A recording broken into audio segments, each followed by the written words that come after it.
नमस्कार दोस्तों, हे भोले बाबा आपसे हाथ जोड़कर निवेदन है कि आपके इस वीडियो को जो भी लाइक और चैनल को सब्सक्राइब करे उसके जीवन में कभी दुख दर्द मत आने देना। दोस्तों, पूरे 500 सालों के बाद बन रहा है दिव्या दुर्लभ महाशुभ संयोग 28 अक्टूबर साल की सबसे बड़ी पूर्णिमा शरद पूर्णिमा चंद्र ग्रहण। इस दिन चुपचाप गाय को खिला दे, ये एक छोटी सी चीज रोड़पति भी होंगे करोड़पति मिलेंगी। सभी संकटों और कष्टों से मुक्ति, मृत्युदंड, पितृदोष तुरंत होगा खत्म। पूरे साल आपके घर में भरे रहेंगे अन्न धन के भंडार। यूं कहें कि आपकी 7 पुश्तों तक करेंगी रुपयों पैसों पर राज। माता लक्ष्मी के आशीर्वाद से आपकी 7 पीढ़ियों तक बैंक बैलेंस बढ़ता चला जाएगा। सभी दुख दर्द संकट कष्ट होंगे दूर और सुख आपके कदमों में आ जाएंगे। सुख आपके कदम चूमेंगे यदि आप यह एक छोटी सी चीज गाय को खिला देते हैं। 28 अक्टूबर यानी कि शरद पूर्णिमा के दिन दोस्तों, यकीन मानिए तत्काल गरीबी समाप्त हो जाएगी। आपके जीवन से गरीबी का नामो निशान खत्म हो जाएगा, गरीबी जड़ से दूर हो जाएगी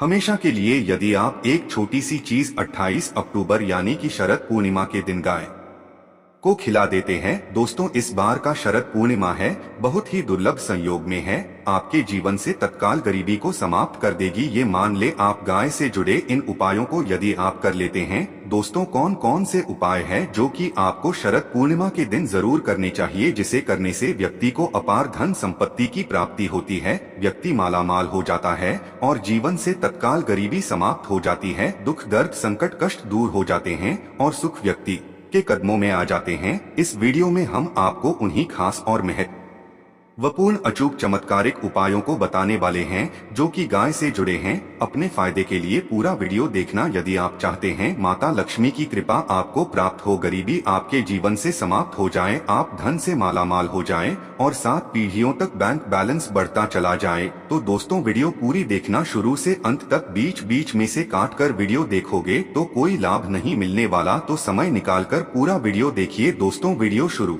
करें सबसे पहले तो आपसे रिक्वेस्ट करते हैं कि माता लक्ष्मी के सच्चे भक्त वीडियो को लाइक कर देना और सच्चे दिल से कमेंट बॉक्स में जय मां लक्ष्मी अवश्य देना। माता लक्ष्मी का आशीर्वाद आपको प्राप्त हो सके और ज्यादा से ज्यादा वीडियो को शेयर जरूर करना, जिससे कि और लोग भी इस वीडियो के माध्यम से लाभ प्राप्त कर सके। दोस्तों, आपको बता दें कि अश्विन मास के शुक्ल पक्ष की पूर्णिमा को शरद पूर्णिमा कहते हैं। ये है शरद पूर्णिमा के नाम से भी जानी जाती है। वैदिक ज्योतिष में पूरे वर्ष में केवल इसी दिन चंद्रमा 16 कलाओं का होता है और इससे निकलने वाली किरणें अमृत के समान मानी जाती है। उत्तर और मध्य भारत में शरद पूर्णिमा की रात्रि को दूध की खीर बनाकर चंद्रमा की रोशनी में रखी जाती है। मान्यता है कि चंद्रमा की किरणें खीर में पड़ने से ये कई गुनी गुणकारी और लाभकारी हो जाती है, यूं कहें कि अमृत के समान हो जाती है और मां लक्ष्मी प्रसन्न मुद्रा में रहती है। इस दिन व्यक्ति के जो भी रोग दोष है वे दूर हो जाते हैं। इस खीर का सेवन करने से यदि आप अगले दिन इस खीर का सेवन करते हैं प्रसाद स्वरूप, तो आपको लाभ होगा, धन लाभ होगा। ये मान लें आप। और शरद पूर्णिमा के दिन आपको संभव हो सके तो किसी पवित्र नदी में स्नान करना चाहिए और इस दिन अन्न धन वस्त्र जो भी हो दान जब धर्म के कर्म जरूर करें इस दिन, और यथाशक्ति के अनुसार जैसा आपसे बने दान धर्म के कर्म जरूर करें। और इस दिन आपको पूर्णिमा व्रत की कथा सुननी या फिर पढ़ने जरूर चाहिए और कथा से पूर्व एक लोटे में जल और गिलास में गेहूं और पत्ते के दोने में रोली और चावल रखकर कलश की वंदना करें और दक्षिणा चढ़ाएं। और इस दिन आपको अधिक से अधिक भगवान विष्णु जी मतलब लक्ष्मी का ध्यान करना चाहिए, विधि विधान से पूजा करनी चाहिए। और इस दिन आपको भगवान शिव, मां पार्वती और भगवान कार्तिकेय की भी पूजा करनी चाहिए। सभी मनोकामनाएं आपकी पूर्ण जाएगी, ये मान ले आप। और दोस्तों, अब बात करें कि आपको गाय से जुड़े कौन कौन से उपाय इस दिन शरद पूर्णिमा के दिन करनी चाहिए, जिससे कि आपके जीवन से तत्काल गरीबी समाप्त हो जाए, सभी दुख दर्द संकट कष्ट हैं वे दूर हो जाएं और सभी सुख आपके कदमों में आ जाएं, सुख आपके कदम चूमे और माता लक्ष्मी की कृपा आपके ऊपर सदैव बरसे। चलिए शुरू करते हैं, गाय से जुड़ी कौन कौन से उपाय आपको शरद पूर्णिमा के दिन करनी चाहिए। चलिए शुरू करते हैं। दोस्तों, सनातन परंपरा में गाय गंगा और गायत्री का बहुत ज्यादा धार्मिक महत्व है। मान्यता है कि गो माता के शरीर पर 33 कोटि देवी देवताओं का वास होता है। गो माता की सेवा एवं पूजा करने वाले जातक पर इन सभी देवी देवताओं की कृपा बरसती है। गो सेवा से न सिर्फ इस जन्म के बल्कि पूर्व जन्म के भी दोष दूर हो जाते हैं। प्रत्येक सुबह जब आपके घर में भोजन बनना प्रारंभ हो तो सबसे पहले बनाई गई रोटी को आप गोमाता के नाम से निकाल दें और भोजन करने से पूर्व गोमाता को इस रोटी को खिलाएं। यदि संभव हो तो काली गाय को खिलाएं। यदि काली गाय ना मिले तो सफेद गाय को भी आप खिला सकते हैं। प्रत्येक पूजा और मांगलिक कार्य में गोमाता या उनसे जुड़ी चीजें जैसे गाय का गोबर, गोमूत्र, गाय का दूध अथवा गाय के दूध से बना घी अवश्य शामिल करें। इससे आपको पुण्य की प्राप्ति होगी।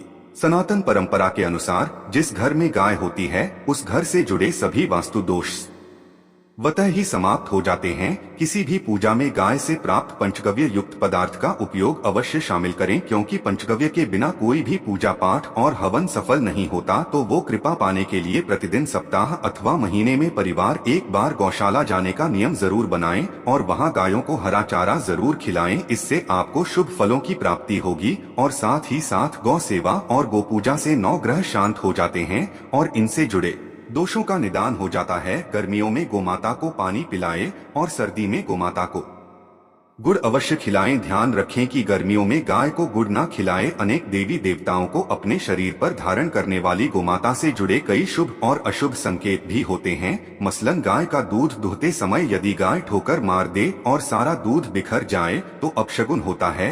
यदि कोई यात्रा पर निकल रहा हो और गाय अपने बछड़े को दूध पिलाती सामने आ जाए तो निश्चित रूप से जिस यात्रा के लिए आप निकले हैं वे यात्रा आपके लिए अवश्य ही सफल होगी और वह काम जिसके लिए आप निकले हैं वे अवश्य ही पूर्ण होगा। यात्रा पर जाते समय बाईं ओर गाय की आवाज आना और रात्रि में गाय की हुंकार करना भी शुभ होता है। दोस्तों, साथ ही साथ गाय के साथ आप भूल कर भी ये काम ना करें, अन्यथा मिलता है घोर नरक और जीवन भर की परेशानियां। दोस्तों, गाय को राष्ट्रीय पशु बनाए जाने और इन्हें मौलिक अधिकार दिए जाने की बात हो रही है तो सवाल उठता है कि गाय जब भारतीय संस्कृति का अहम हिस्सा है तब भी गाय के साथ लोग खराब व्यवहार कैसे कर लेते हैं। गाय दर दर भटकती रहती है, भरपेट इन्हें चारा तक लोग नहीं देते। गाय जब तक दूध देती रहती है तो उनकी सेवा होती है और जैसे ही दूध देना बंद कर देती है तो लोग इन्हें उनकी किस्मत पर छोड़ देते हैं, सड़कों पर और गलियों में भटकने के लिए। ऐसे में गोवंशी जीवों को कोई डंडे से मारता है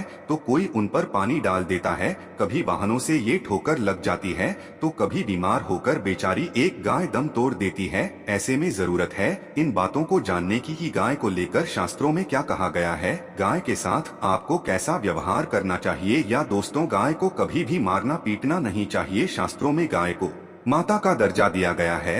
गाय को मारने पीटने वाला माता को मारने पीटने वाले के समान पाप का भागी माना जाता है। ऐसे घरों को नरक लोक में वर्षों तक कष्ट भोगना पड़ता है, अगले जन्म पशु योनि में मिलता है। कथा है कि गौतम मुनि ने गलती से गाय को डंडा मार दिया था जिससे गाय की मृत्यु हो गई थी और इस पाप से मुक्ति के लिए इन्हें वर्षों तक तपस्या करनी पड़ी। भगवान श्री कृष्ण जी ने बैल स्वरूप में आए व्रत असुर का वध कर दिया था, जिससे मुक्ति के लिए भगवान श्री कृष्ण को संपूर्ण तीर्थों को एक कुंड में बुलाना पड़ा और इस कुंड में स्नान से वह पाप मुक्त हो गई थी। या दोस्तों, साथ ही साथ जो लोग पानी पी रही गाय को भगाते हैं वे घोर पापी के भागी बनकर नरक भोगते हैं, ऐसा पुराण में बताया गया है। जबकि जो लोग गाय के लिए प्याऊ और चारा बनवाते हैं वह माँ भाग्यवान होते हैं। ऐसे लोग घोर पाप से मुक्त होकर स्वर्ग पा जाते हैं और बड़े ही धनवान कुल में जन्म लेकर सुख भोगते हैं। और साथ ही साथ आराम कर रही गाय को कष्ट देकर कभी भी उठाना नहीं चाहिए। कहते हैं कि जिस स्थान पर गाय बैठी है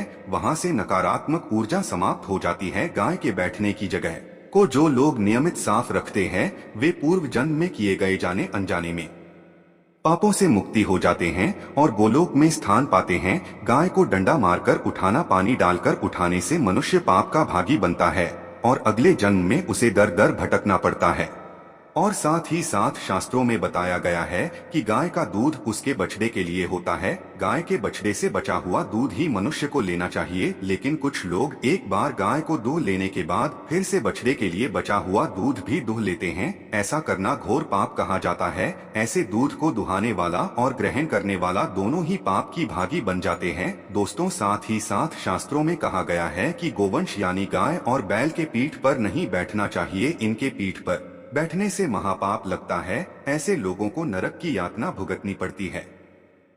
एकमात्र महादेव के अंश के उत्पन्न नंदी ही गोवंशी है, जिस पर स्वयं महादेव और महादेवी सवारी करती है, क्योंकि नंदी ने स्वयं अपनी इच्छा से महादेव की सवारी बनना स्वीकार किया था। और साथ ही साथ शास्त्रों में गाय के दान को बहुत ही महत्व दिया गया है, लेकिन ऐसी गाय का दान कभी नहीं करना चाहिए जो बूढ़ी और बीमार हो। कठोपनिषद में नचिकेता की कथा भी इस संदर्भ में है कि जिस नचिकेता ने पिता द्वारा बूढ़ी गाय को दान करने पर आपत्ति जताई थी, दूध देने वाली और बछड़े सहित जो लोग गाय का दान करते हैं वह महान पुण्य को प्राप्त करके स्वर्ग में इस स्थान पाते हैं। दोस्तों, साथ ही साथ सूर्य चंद्र मंगल या शुक्र की युति राहु से हो तो पितृ दोष होता है। यह भी मान्यता है कि सूर्य का संबंध पिता से, मंगल का संबंध रक्त से होने के कारण सूर्य यदि शनि राहु या केतु के साथ स्थित हो या दृष्टि संबंधी हो तथा मंगल की युति राहु या केतु से हो तो पितृ दोष होता है। इस दोष से जीवन संघर्ष में बन जाता है। यदि पितृ दोष हो तो गाय को प्रतिदिन या किसी भी एकादशी को या किसी पूर्णिमा के दिन या